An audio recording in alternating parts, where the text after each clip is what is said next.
भूदति लोकेशु गता वार्ता विस्तरः गता वार्ता। वो बात फैलती चली गई कि देखो देवदत्त ब्राह्मण का बोले बेटा मूर्ख हो गया, मूर्ख हो गया, मूर्ख। माता पिता ने निंदा था मूर्ख तमति भर्त्सयत्।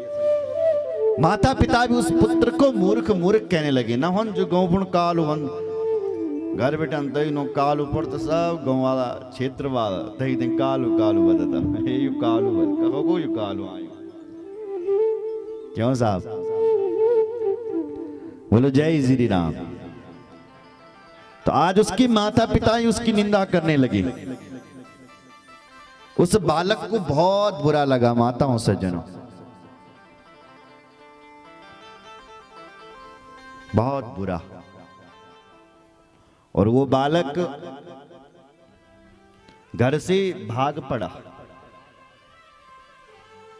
कभी कभी होता है कि कोई माता पिता अपने बच्चों को इतना मार देते हैं, इतना मार देते हैं कि बच्चे घर छोड़ करके ही भाग जाते हैं। बाद में पर्चे छपाने पड़ते हैं, लापता। उम्र इतनी, कद इतना, कपड़े ऐसे। बच्चों को डांटो, इतने भी थोड़ी नहीं डांटने चाहिए कि भैया फिर पर्चे छपाने पड़े। बोलो जय श्री राम। तो इन्होंने इतना डांटा इसको, अपने पुत्र को। ये पुत्र गया और जंगल में जाते रही बल गंगा जी का तट पर। और सुनो माताओं सज्जनों, नियम लेता है कि मैं सत्य के अलावा कुछ नहीं बोलूंगा, सत्य बोलूंगा बस। ये अपने अपने जीवन में नियम लिया कि मैं हमेशा सत्य बोलूंगा। नियमं च परम कृत्वा ना सत्यं प्रविवीम्यहम् स्थितास्तत्राश्रमे रम्ये ब्रह्मचर्य व्रतो हि सा। ब्रह्मचर्य व्रतो हि सा। ब्रह्मचारी रहता है, नियम लेता है कि मैं ब्रह्मचारी रहूंगा और हमेशा सत्य बोलूंगा, सत्य बोलूंगा। बोलो जय श्री राम। ऐसा नियम इसने 12 साल तक लिया। कितना लिया? 12 वर्षों तक यही नियम चला कि मैं ब्रह्मचर्य का पालन करूंगा और हमेशा सत्य बोलूंगा। 12 साल बाद ये गंगा जी के तट पर एक दिन नहा रहा था और नहा करके आया और मन में सोच रहा है कि देखो मेरे जीवन के लिए धिक्कार है, मैं ब्राह्मण हूं और ब्राह्मण होता हुआ मैंने कभी अग्निहोत्र नहीं किया। मैं ब्राह्मण हूं, मुझे कभी प्राणायाम नहीं आया, मैंने कभी बलिवेश्व नहीं किया। ब्राह्मणाग्नि होत्रम नो वेद बलिदानम न चातिथम। न मैंने कभी बलिवेश्व यज्ञ किया, न संध्यम समिदो होमम विवेदा च यथा मुनि। मैंने कभी न संध्या की, न कभी व्रत किया, बस न कभी तिलक लगाना जाना। वह एक ही लिए व्रत रहे, इसमें सत्य बोलता है बस। मन में सोच रहा है और अपनी कुटिया में आकर के बैठा हुआ है। इतने में क्या हुआ, एक व्याध मोटा शरीर वाला जिसके हाथ पर धनुष बाण है, वो व्याध उस जंगल में आया। क्षुधार्दितम में सकलम कुटुंबम बिभर्तु कामा किल आगतोस्मि। जिसका परिवार भूखा था, क्षुधा से पीड़ित हो रहा था। ऐसा जो व्याध है, जो जंगली लोग होते हैं वो केवल पशुओं का ही आहार करते हैं, और ऐसा आदमी व्याध उस जंगल में आया। उसके हाथ पर धनुष बाण था और बैठा हुआ है कि कब कोई मृग यहाँ इस जंगल में आए, पानी पीने के लिए आए, और कब मैं उसको मारूं। महाराज इतने में उस क्या हुआ कि एक मृग आ ही गया, एक सुअर आ गया जंगल का पानी पीने के लिए, सुनो जरा ध्यान से, और पानी पीने लग गया। जैसे वो पानी पीने लगा, इतने में इस व्याध ने अपना धनुष बाण निकाला और अपने धनुष बाण से उस धनुष बाण से उस सुअर को मार गिराया। लेकिन आश्चर्य हुआ कि उस सुअर को जैसे ही बाण लगा ले मरा नहीं। उस सुअर को बाण तो लगा लेकिन आधा बाण लगा और वो सुअर सीधा भागा और महाराज जी की कुटिया में जाकर के आसपास जाकर के छिप गया। लेकिन आश्चर्य ये कि जब उस सुअर को बाण लगा, व्याध ने जब बाण मारा तो इसके मुख से भगवती का मंत्र निकला। कौन सा शब्द निकला? कभी कभी होता है ना, कुछ चीज गिर जाती है, हम भी कर देते क्या हो गया ना जी, कोई गिर गया तो तुम्हारा मुख बटन मिल गया, क्या हो गया। तो इसके मुख से भी ऐसा शब्द निकला जैसे उस मृग उस सुअर को बाण लगा, शब्द निकला। बस इतना इसने बोला और ये भगवती का बीज मंत्र था। बीज मंत्र, तेना प्रसन्ना निज बीजत शिवा विद्या दुरापाम प्रपदो च तस्मै। विद्या दुरापाम प्रपजो तस्मै।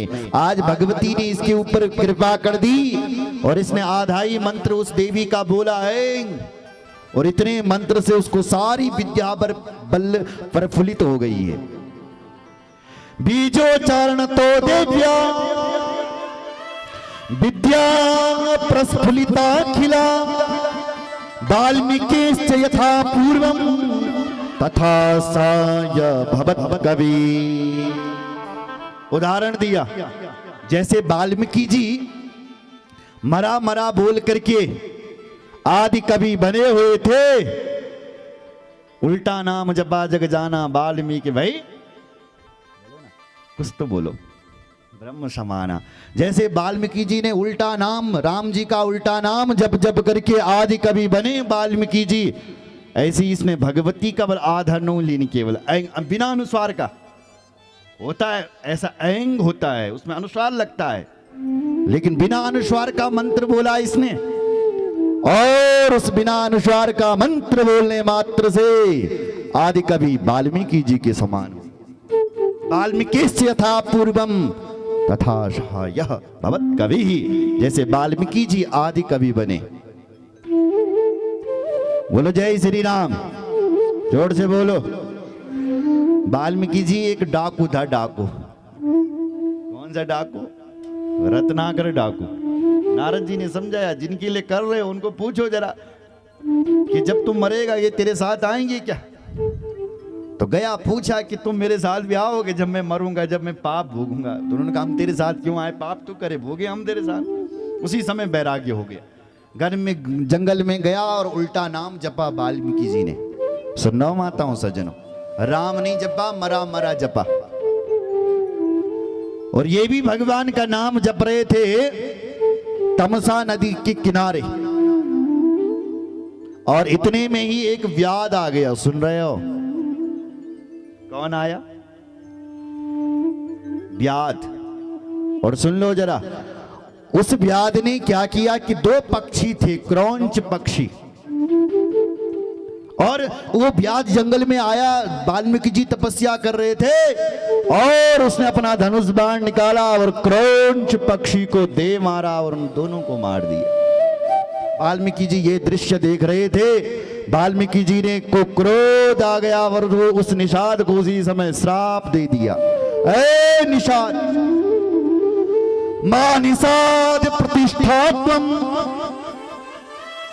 अगमा सरस्वती समा यत क्रोंच मिथुना देख मवधि काम मोहितम। वाल्मीकि जी ने उसके लिए कहा, ए दुष्ट, ये दो पक्षी आपस में विहार कर रहे थे, तूने इनको मारा है, मैं तुझे श्राप देता हूं, तो अनंत काल तक तुझे कभी प्रतिष्ठा नहीं मिलेगी और तुझे कभी शांति भी नहीं मिलेगी। तुझे कभी प्रतिष्ठा और शांति न मिले। यत क्रौंच मिथुनादेकम, ये आपस में विहार कर रहे थे और तूने इनको मार गिराया, तुझे कभी शांति नहीं मिले, प्रतिष्ठा नहीं मिले। मां निषाद प्रतिष्ठात्वम। उसी समय ब्रह्मा जी प्रकट हुए, बल्कु है ब्रह्मा जी प्रकट हुए और ब्रह्मा जी ने बोले, हे ऋषिवर, तुम कितना प्यारा श्लोक बोल रहे हो। क्या बोले? वाह, कितने प्यारे श्लोक बोल रहे तुम, कितने प्यारे श्लोक बोल रहे हो। अरे ये क्रौंच पक्षी कोई और नहीं है, ये क्रौंच पक्षी राम और सीता हैं, और ये व्याध कोई और नहीं है, ये व्याध ही तो रावण है। अब तुम इसी श्लोक का सहारा लेकर के पूरी रामायण लिखो। ब्रह्मा जी ने ऐसा कहा और तब वाल्मीकि जी ने इस श्लोक का सहारा लेकर के पूरी राम कथा लिखी है। माताओं सज्जनों, तो यहां पर भी यही लिख रहे हैं, जैसे वाल्मीकि जी आदि कवि बन गए थे, पहले कवि दुनिया के, ऐसी ही ये आज सत्य, इसका नाम जो तथ्य था, ये भी आदि कवि बन गया। वो व्याध इसके पास आया, सुन रहे हो आप, महाराज जी के पास, और इससे कहने लगा, भाई, वो व्याध बोला कि भाई, जिस सुगर को अभी अभी बाण लगा है वो तुम्हारी कुटिया पर आया हुआ है, तुम बताओ कि वो सुअर किधर गया। तुम्हें पता होगा, हमने ये सुना है कि तुम सत्य बोलते हो, किधर गया वो, किधर गया, तुम बताओ। अब ये क्या बोले साहब, इनको तो जीवन में एक ही मंत्र था कि सत्य बोलना है। इन्होंने कहा, यदि मैं सत्य बोलता हूं कि यहीं छिप रखा है झाड़ी में, सुनो जरा, सुन लो, तो ये व्याध उस सुअर को मार लेगा, और यदि मैं ये बोलता हूं कि मैंने देखा ही नहीं है, तो मेरा जो सत्य बोलने का जो प्रण है वो भंग हो जाएगा, समाप्त। तो 12 साल की तपस्या साहब समाप्त हो जाएगी। क्या करूं? तो तब तक देवी की बल कृपा यही के ऊपर वही थी, वो तथ्य के ऊपर। तो इसके मुख से एक श्लोक निकला, सुनिए जरा क्या बोला। या पश्यति नसा ब्रूते, या ब्रूते सा न पश्यति, अहो व्याध स्वकार्यार्थी, किम पृच्छसि पुनः पुनः, किम पृच्छसि पुनः पुनः। बोले, हे व्याध, मैं तुझे क्या बताऊं। या पश्यति नशा ब्रूते, या ब्रूते सा न पश्यति, जिन आंखों ने देखा है वो आंखें बता नहीं सकते हैं, वो जो मुंह बता सकता है उसने देखा ही नहीं है। क्या गजब की बात कर दी साहब। जिन आंखों ने उस व्याध को देखा है, जो आंख उन बल देखी, ये आंख बोल ही ना सकता, और जो मुंह बोल सकता है ना साहब, उसने देखा ही नहीं। बहुत ऊंची बात कर दी। व्याध चला गया, एक जीव की रक्षा कर दी। सुन रहे हो, ये भगवती का चमत्कार है, ये देवी का चमत्कार। तुम्हारे सामने कभी ऐसी घटना घट जाए तो तुम क्या करोगे? बोल दो ना, क्या करोगे तुम? बोलो जय श्री राम। मौन हुए जान, बोल मौन। अगर तुम्हें भी अटपटी बात बोलनी आती तो बोल देना, ना हो तो कुछ तो फिर मौन हुए जान बोल। सुन रहे हो? पर गौ की रक्षा के लिए, धर्म की रक्षा के लिए कहा गया कि झूठ बोलना भी पाप नहीं है। श्रीमद् भागवत के 8वें स्कंद में शुक्राचार्य जी राजा बलि को कह रहे हैं कि बलि झूठ बोल दे। कई स्थान ऐसे होते हैं जहां झूठ बोलने पर बल पाप न लगो। कहां का? स्त्री सुनर्म विवाहे चा प्रत्यर्थे प्राण संकटे गौ ब्राह्मणार्थे हिंसायां नानिर्तम स्या जुगुप्सितम। स्त्री नरम, हंसी मजाक में झूठ बोलना पड़े तो कोई पाप न लगुत बल। विवाहे चा, अपनी बेटी को ब्याह कराउण कही ना जन्म पत्र जुएण लगी तो भले कर थोड़ा झूठ बोल दिया हो। अरे हमारी बेटी इतनी पढ़ी लिखी, इसके बराबर है कोई पढ़ा लिखा? तो बेटी के शादी के लिए झूठ बोलना पड़े थोड़ा सा तो बोल दो।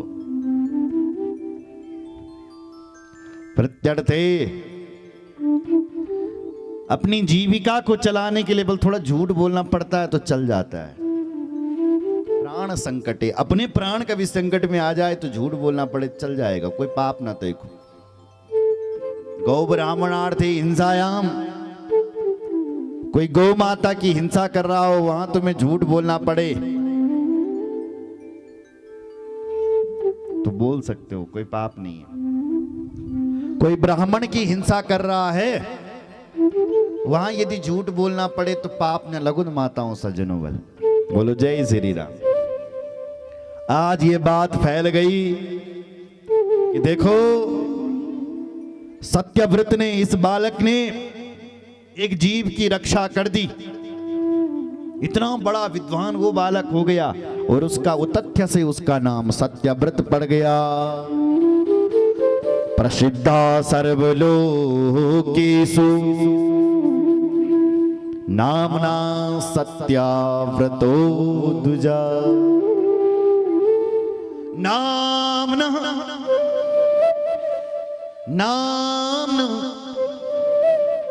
नामना सत्या